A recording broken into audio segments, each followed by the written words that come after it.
তো বন্ধুরা দেখো, আমি আজকে এঁচোড় চিংড়ি রান্না করেছি। এখানে এঁচোড়টাকে সেদ্ধ করে নিয়েছি।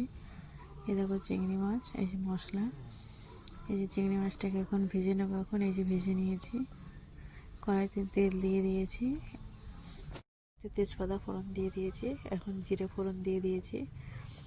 এখন এবার এখানে টমেটো কুচি দিয়ে দেবো। এই টমেটো কুচি দিয়ে দিয়েছি। এখন স্বাদ মতো লবণ দিয়ে দিয়েছি। এখানে দেখো একটু নাড়তে থাকবো এখন।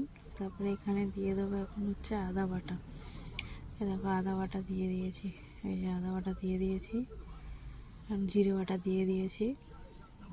এখানে দিয়েছি ধনে গুঁড়ো, এই যে ধনে গুঁড়ো দিয়ে দিয়েছি দেখো। এখন দিয়েছি লঙ্কা বাটা, এই যে লঙ্কা বাটা দিয়ে দিয়েছি।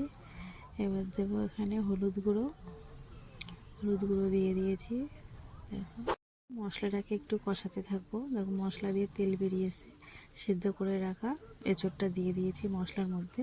এর ভালো করে একটু কষাতে থাকবো। এই দেখো এঁচোড়টা এখন কষানো হয়ে গেছে। এখানে একটু জল দিয়ে দিয়েছি দেখো, যেহেতু বেশি জল দেবো না, সিদ্ধ করা আছে, ওই জন্য অল্প করে জল দিয়ে দিয়েছি। দিয়ে ভালো করে নাড়াচাড়া দিয়ে দেবো।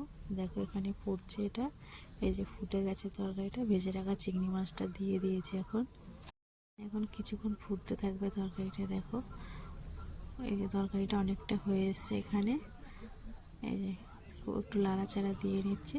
এখানে দেখো আমার তরকারিটা পুরো কমপ্লিট হয়ে গেছে।